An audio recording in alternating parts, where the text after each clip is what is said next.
Moi, quand j'étais petit, je voulais être maître du monde. Ce genre de job, on ne sait pas trop ce que c'est, on ne connaît pas les missions ni les compétences. Beaucoup de gens y aspirent, et au final, il n'existe aucun poste. Du coup, je m'en suis rendu compte, à 12 ans, excusez-moi, voilà, maître du monde. À 12 ans, je me suis dit, je vais plutôt décider d'être président de la République en 2017, à l'âge de mes 25 ans. Pas mal. Mais aujourd'hui, on est en 2018, j'ai 25 ans, et malgré les apparences, je ne suis ni président de la République, ni maître du monde. C'est un échec très douloureux qui m'a poussé à repenser les choses. J'avais deux choix. Soit j'avais déjà raté ma vie, et j'étais passé à côté de mes ambitions, soit peut-être que je m'étais fixé des objectifs un petit peu irréalistes et que je n'aurais pas dû poursuivre. Sans transition aucune, ce monsieur, Steve Jobs, en 2007, présente le nouvel iPhone, avec cette fameuse formule que vous connaissez tous, « This is a revolution ». C'est une révolution. Et moi, à cette époque, j'étais étudiant. Et Steve Jobs, de par ses capacités d'entrepreneur, de par sa vision et ses fameuses keynotes, est devenu une icône. Une icône relayée par la presse qui a en fait influencé toute une génération d'étudiants, d'entrepreneurs, de managers. Et vous voyez, en Amérique, les startups, les licornes, et on a aussi notre quota en France. Ce qui fait qu'en fait, aujourd'hui, je travaille dans le numérique et dans le digital, et j'assiste depuis des années à une sorte de caricature de l'entrepreneur et des start-upers. Ils sont cool, eux, hein. Comme s'il suffisait en fait de prendre le micro et de sortir une phrase type de ce genre. Je vais révolutionner ce secteur, rendre le monde meilleur ou changer le monde. Et moi, je vous l'ai dit, vous vous en doutez, ce qui me plaisait, c'était l'idée de changer le monde. Mais j'en suis revenu. Et aujourd'hui, j'ai 3 points que je voudrais partager avec vous. La notion de changer le monde et ce genre de formule, d'abord, ça manque de sens. Beaucoup de ceux qui vous le disent vous mentent. Et enfin, c'est une motivation toxique. On va voir pourquoi. Merci.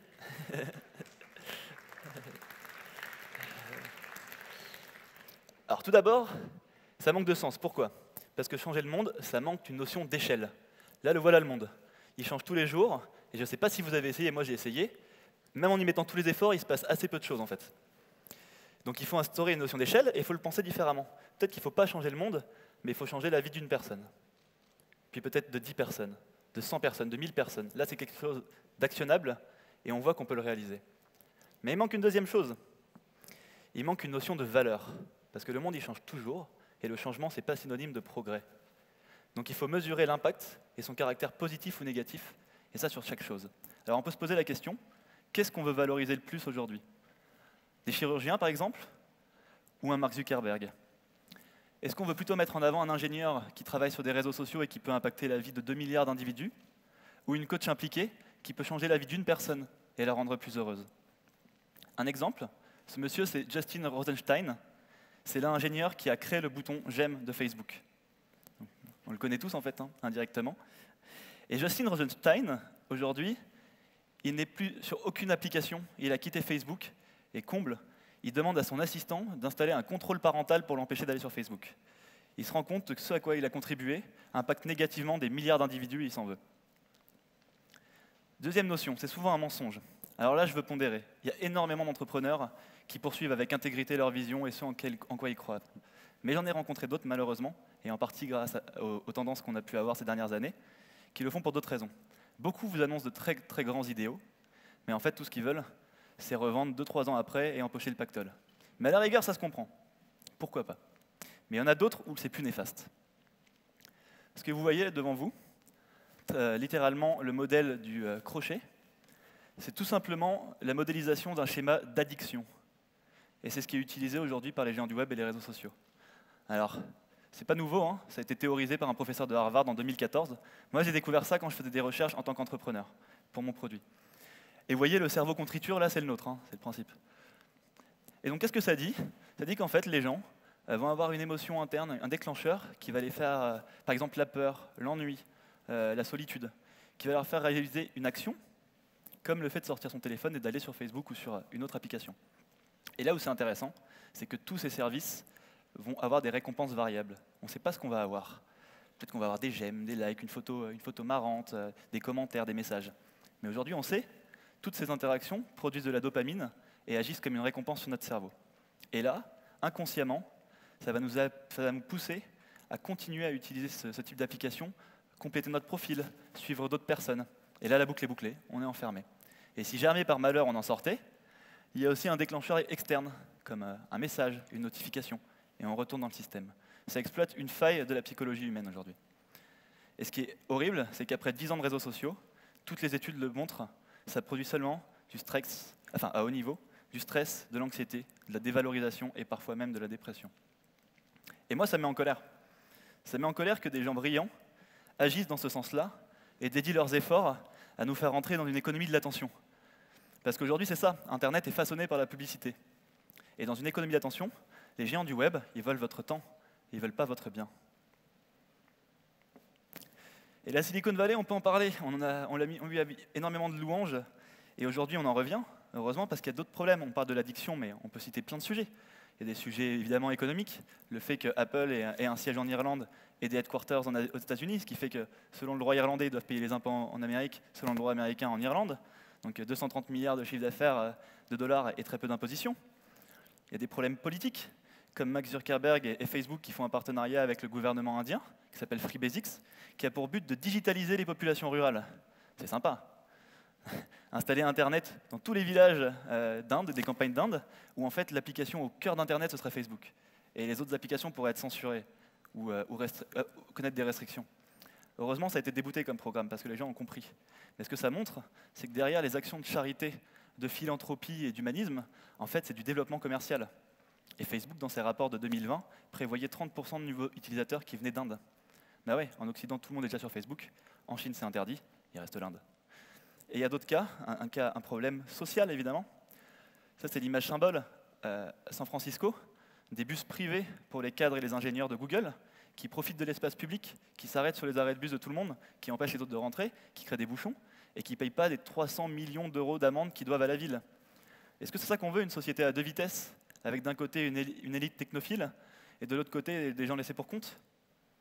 Il faut qu'on se pose ces questions-là. Parce que je pense qu'il manque aujourd'hui dans l'entreprise, et ce qui va être l'enjeu de notre siècle, c'est l'éthique. Alors heureusement, on a d'autres figures, on a d'autres exemples. Je parle de Musk. Je ne le connais pas personnellement, donc je ne peux pas juger de son éthique profonde, mais en tout cas, il renvoie des signaux qui sont positifs, en plusieurs façons. Déjà parce qu'il a investi sur l'écologie, évidemment.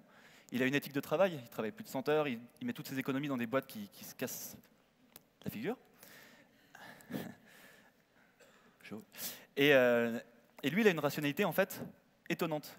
Quand on lui demande pourquoi il fait tout ça, il dit « Je ne cherche pas à être le maître du monde, ou le sauveur, pas comme moi, mais je veux pouvoir imaginer l'avenir et pas être triste. » Donc il fait ce en quoi il croit.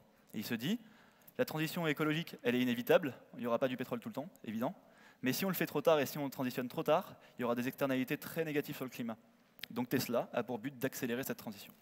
Pareil pour SpaceX, il pense que l'humanité doit être une espèce multiplanétaire pour répondre aux enjeux de demain. S'il ne le fait pas, il pense que ça ne se fera pas, donc il le fait. Il y a d'autres exemples. Tony Hsieh, le créateur de Zappos, l'ancêtre américain de Zalando, Starenza, etc. Lui, il a prouvé que la culture d'entreprise, le fait de prendre soin de ses salariés, pouvait être un moteur de croissance et de développement. Il a prouvé, grâce à son service client très très bon, que prendre soin de ses employés, ça pouvait rapporter. Puis il y a d'autres exemples. Ce sont 2 prix Nobel d'économie qui ont publié en 2015 une étude sur la corrélation entre les niveaux des salaires et le bonheur aux États-Unis. Et ce qu'ils ont prouvé, c'est qu'au-delà de 75 000 $ par mois, donc 6 700, quelque chose comme ça par... 75 000 $ par an, je comprends mieux, ce qui fait 6 200 par mois, quelque chose comme ça, ils ont prouvé que gagner plus d'argent, ça ne rendait pas plus heureux. Il s'en est suivi un mouvement d'entrepreneurs qui ont dit très bien, on va caper les salaires maximum, y compris les nôtres, à ce tarif, et on va reverser tout le surplus aux salariés. Et enfin, il y a un mouvement, je vous ai parlé tout à l'heure de l'ingénieur de Facebook, il y en a beaucoup d'autres aujourd'hui, qui quittent Google, qui quittent Facebook, Amazon, Apple, etc. Et qui se disent, on a contribué à potentiellement arracher le tissu social, à modéliser les comportements des gens et à les rendre addicts de nos services. On en revient et on veut vous prévenir. Et enfin, il y a un dernier point. Seule la motivation de changer le monde, elle est toxique. Déjà parce qu'on l'a dit, il y a trop de complexité, on risque d'être névrosé toute notre vie, et surtout, on risque de passer à côté de l'opportunité de vraiment faire quelque chose. Une des meilleures contributions de Philippe Drahi, selon moi, c'est cette phrase. Un entrepreneur, c'est par nature optimiste, et c'est là pour régler des problèmes. Moi, je veux qu'on rajoute quelque chose, c'est là pour contribuer à un avenir désirable. Il ne faut pas rester dans la résolution des problèmes, il faut avoir une vision à aller vers un quelque chose qui est meilleur. Et pour ceux qui sont attachés à l'idée d'apporter quelque chose à l'humanité, je vais vous dire bingo, quoi, parce qu'il n'y a que ça à faire. Il y a des enjeux gigantesques dans nos siècles climatiques, sociaux, technologiques, de santé, politiques, économiques. Que ça à faire, et à la manière de Musk, on pourrait choisir ce à quoi on veut contribuer et y dédier nos efforts. C'est pas par les grands que va s'opérer le changement, c'est par la multitude et par toute notre trajectoire individuelle qui, mise bout à bout, vont façonner une nouvelle société. Enfin, je voulais vous dire, moi je suis fier, vraiment très fier de faire partie de cette génération qui commence à valoriser plutôt les liens humains à la carrière, la recherche de sens dans le travail plutôt que les profits, de voir des diplômés de grandes écoles qui, au lieu d'aller dans des grands groupes, vont faire de l'humanitaire, des gens qui quittent leur job, qu'ils trouvent un peu bullshit pour faire ce à quoi ils aspirent. Je suis vraiment fier de ça, de cette dynamique, je suis content de vivre cette époque. Pour finir, je vais 2 citations qui vont résumer en fait un peu tout mon propos d'homme du passé. La première, un homme évidemment de la Révolution française, qui vous le dit, « Les grands ne sont grands que parce que nous sommes à genoux, levons-nous, les géants du web tirent leur puissance de notre servitude. » Et un dernier, plus vieux encore, Sénèque, « Vu que le changement viendra de nous, on ne peut pas s'attacher seulement à faire ce qui est réglementaire, ce qui est légal. Il faut aller voir plus loin et il faut s'imposer de l'éthique et de la valeur. Donc l'honneur défend des actes que la loi tolère. » Il ne fait aucun doute pour moi que demain nous appartient à tous. Mais pour ça, il faut commencer à y penser et à agir dès aujourd'hui. Je vous remercie. Ouais.